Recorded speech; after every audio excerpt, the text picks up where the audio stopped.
What's going on, everyone? Welcome to another Screen Sanctum reaction. I'm Steve, and today we're going to react to Brooklyn Nine-Nine Season 4, Episode 8, Skyfire Cycle. Last week we met Amy's father. Jake thought he had the book on him, literally, but he had the book on Jake. It was so funny.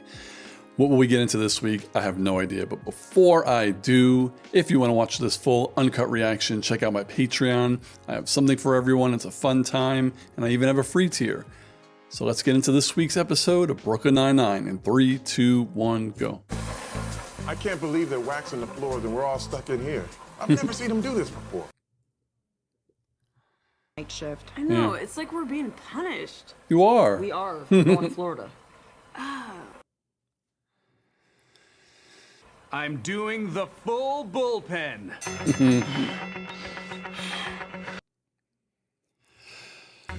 Good luck, Jake.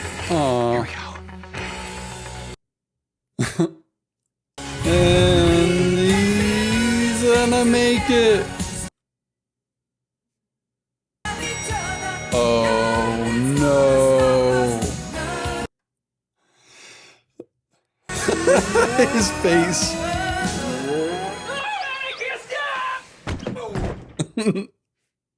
He made it.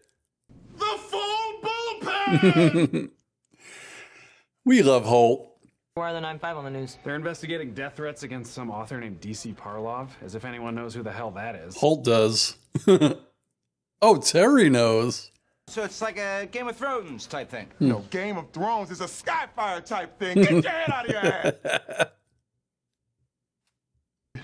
I spent hours reading those books. Whoa! Little Terry did not see that coming. Little Terry. You do have friends. Aw. You have me. Never forget that in this life, we write our own stories. Hit him hard. Way to go, little Terry! Big Beck's coming through!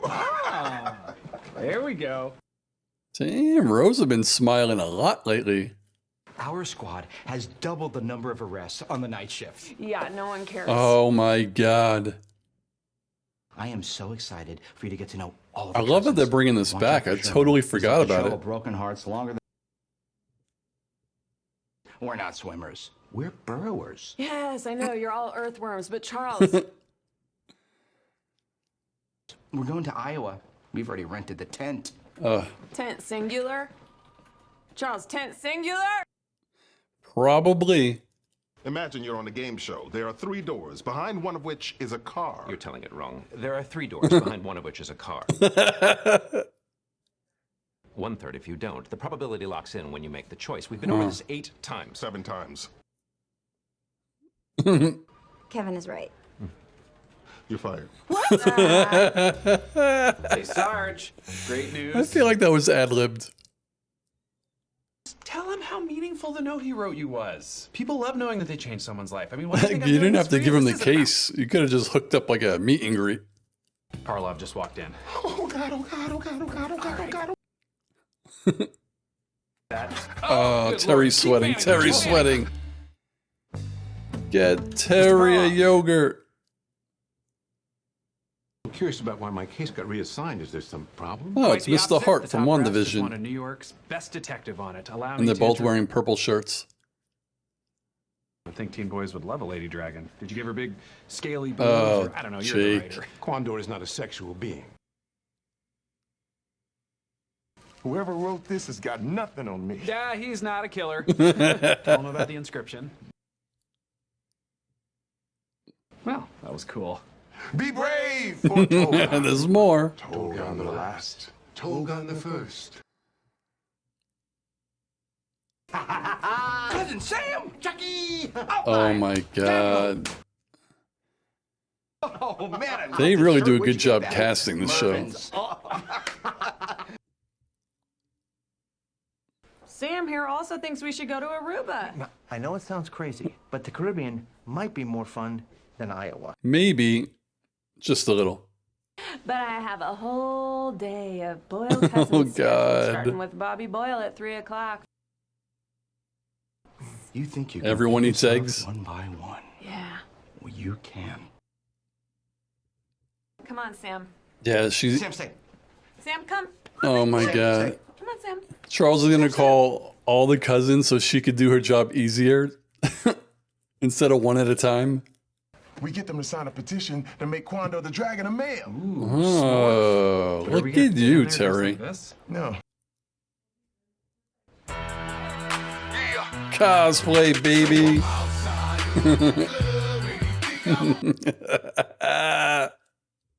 I've been going over that stupid problem. Now I finally understand Kevin's side. Cool. So it's all better. No, and it's I never have worse. to hear about math again. Quite the opposite.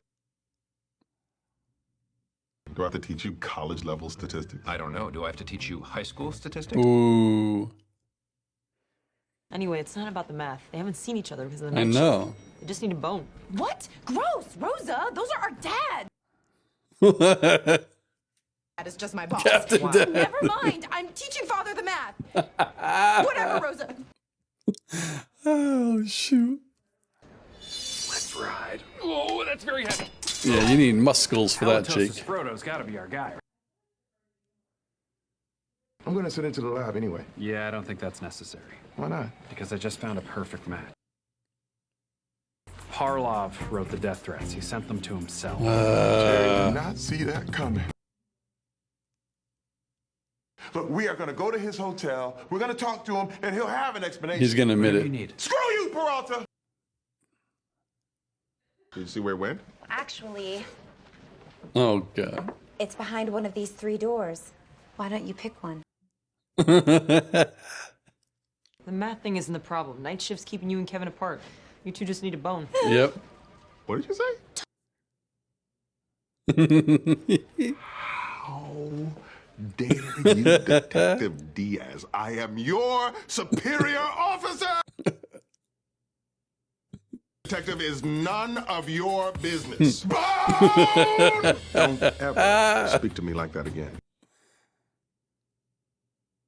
Y'all know I got y'all Aqua socks! Oh, size 7's for everybody! Size 7. I love you! I love you. I love you too. You guys both did so You good. did good jobs. Council adjourned. I love you. I love you. Oh, God. Good Lord. He pulls. I don't know what I'm looking at. I told you, man. He pulls. Tell you the truth, I didn't actually write this inscription myself. What? Think I have time to answer know. each letter I get from every sad little fat kid that writes me? Oh, His name is Edmund Graham. The guy hates me. I slept with his wife, so naturally I had to fire him. I. It was kind Please of Oh, stop my talking. God. fine. He pulls I have everyone. a bit of research to attend to myself, if you understand what I'm talking If you know what I mean. I don't feel like kicking down the door. What about running really fast through a wall, leaving a perfect outline of your body? Yeah. Cartoon? No. Okay, we're both here, Sam. Go ahead. Moment of It was a real truth. hard decision, but ultimately we decided the boils are going to Aruba. Oh. It was almost too easy. I I'm know. like the Temple Grandin of hurting boys. Why would you bring them all in the Yes, same you are. place? And you did win.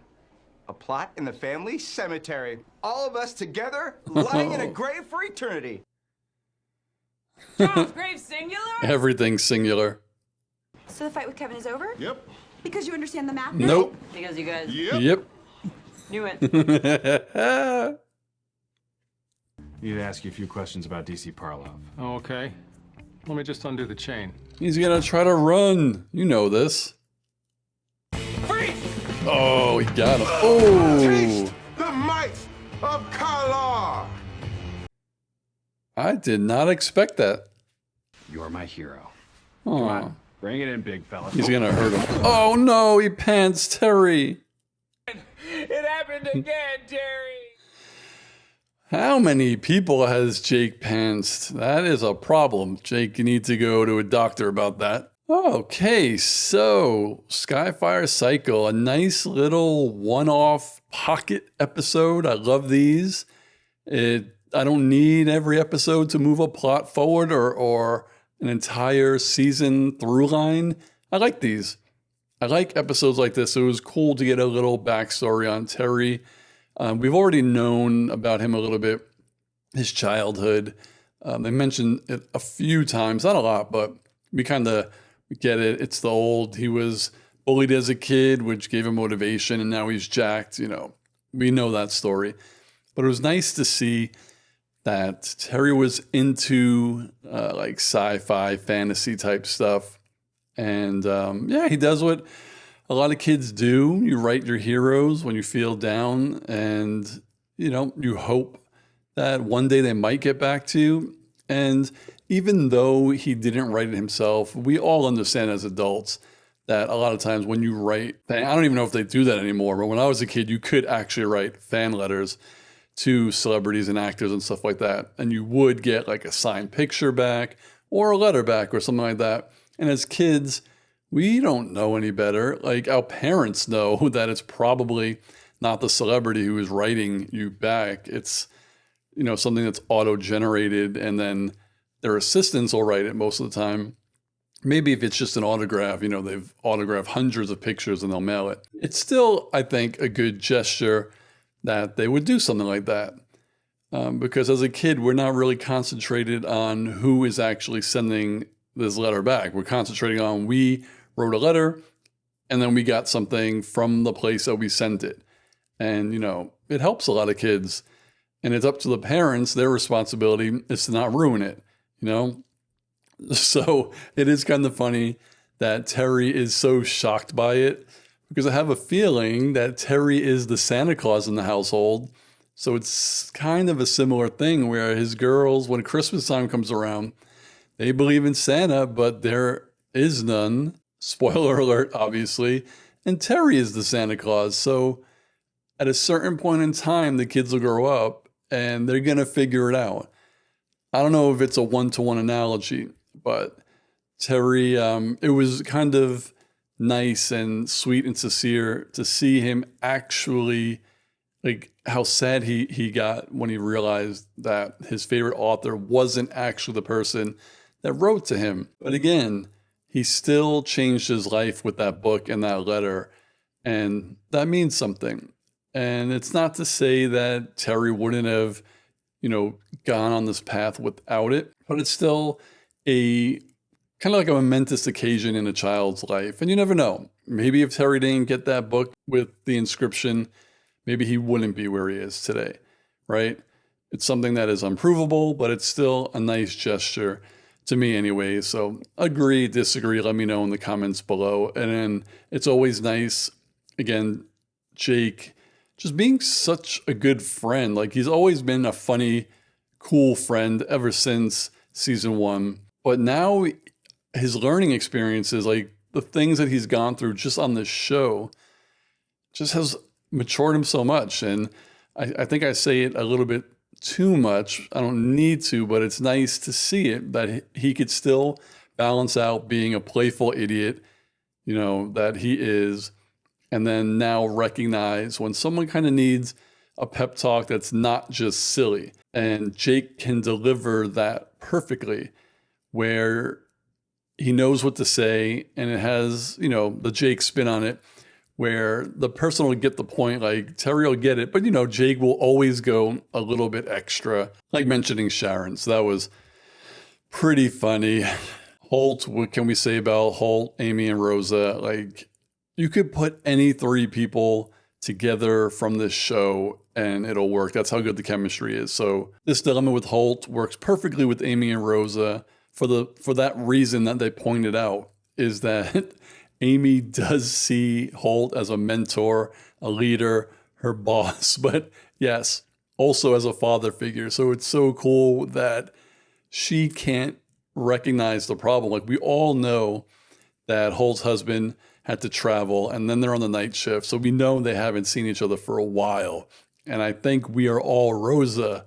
Like it's not about the problem. So it was really cool that Amy's the one who was uncomfortable, and just, she probably knew, but you block it out when it comes to your parents, and she wants to fix it her way. And Rose is just like, no, they just need the bone. Like you got to hear it. It's like tough love. You don't want to hear it, and it worked. Holt came in the next day, very happy. Rosa did the job. So Thank you, Rosa Diaz, for that. Now we got happy, calm, monotone Captain Holt back. And last but not least, we have Gina and Charles. I've loved their relationship since the beginning of this series started, since way back when they were secretly boning to where they are now, where they are good friends. So it was nice to see. And I don't think Charles tricked her into doing this. Like, Charles really didn't want to go to Aruba, but it was cool that Gina wanted something different. And rather than kind of manipulating everyone, she actually, I mean, you could say she did, but I don't think she manipulated them. She learned what they liked, and that was just to get them in the room. You know, if you want to have a conversation with someone, you got to get them in the room. So she did her research, like Charles said. She just wanted to go to Aruba, but in the long run, she kind of made more family here. That's not saying she's actually going to keep in touch with them or call them, you know, but they're more of a family today than they were yesterday. And that wasn't what Gina was trying to do, but it happened anyway. But she still won and got her way, so they're going to Aruba. Anyway, another great episode of Brooklyn Nine-Nine. Let me know, what did you think of this episode? What did you think of my reaction and my thoughts? Let me know down below, and I'll see you on the next episode. Peace, guys.